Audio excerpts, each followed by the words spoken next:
జై గురుదేవ్, జై జై భవాని. నేను మీ కందుల సానందం.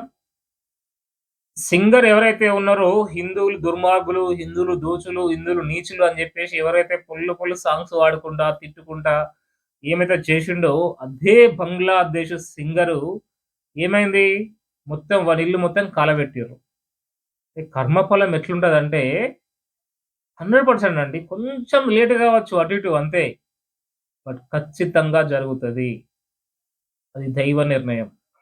సో, కర్మఫలం అనేది అంత డేంజర్ ఉంటది. సో, అందుకోసమే ఆలోచించి పని జేయాల్సిన అవసరం ఉంది. ఆచరణతో ఉండాల్సిన అవసరం ఉంది. నువ్వు ఎవ్వనికి మంచి చేయకున్నా పర్లేదు. చెడు చేయొద్దు. సో, చెడు చేస్తే ఖచ్చితంగా మళ్ళీ నీకది జరుగుతది. హిందువులందరూ ద్రోహులు మొత్తం వాళ్ళే మంచోళ్ళు అన్నట్టు నువ్వు రాస్తే ఏమైపోయారా? వాళ్ళే నిన్ను ఏం జేస్తావు? మొత్తం గాలబెట్టి పడేసిర్రు. మంచిగుందా? ఇప్పుడు రాయి మంచిగా రాయి పాటలు రాయి. ఇప్పుడు రా ఎందుకు లేస్తది నీ గొంతు? ఇప్పుడు రా ఎందుకు నీకు రాస్తలేదు నీ పెన్ను? రాయి ఇప్పుడు రాయి పాటలు రాయి. మేము గూడా మస్తు వైరల్ జేస్తాం వాటిని. రాయి గదా! వాటిని స్టేటస్‌లో పెట్టుకుంటాము, వైరల్ జేస్తాము, షేర్ జేస్తాము. ప్రతి సోషల్ మీడియా ప్లాట్‌ఫార్మ్‌లో మేము జేస్తాం. ఎందుకు బాధపడుతున్నావు నువ్వు? అది వైరల్ సంగతి మేము జూసుకుంటాం. నువ్వు రాయి ఇప్పుడు ఎట్లా రాస్తావు మంచిగా రాయి. దిమాకుండాలే.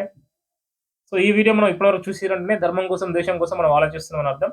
సో, ఖచ్చితంగా ధర్మో రక్షిత రక్షిత అన్నట్టు ఈ వీడియోని 10 మందికి షేర్ జేయండి. సబ్‌స్క్రైబ్ జేయండి ఖచ్చితంగా. దీనిపై మీ అమూల్యమైన అభిప్రాయాన్ని కింద కామెంట్‌లో తెలియజేయండి. మీరిచ్చే అర నిమిషం సమయం ఈ అఖండ భారతావనికి మేలు జరుగుతుంది. జై హింద్, జై భారత్. నేను మీ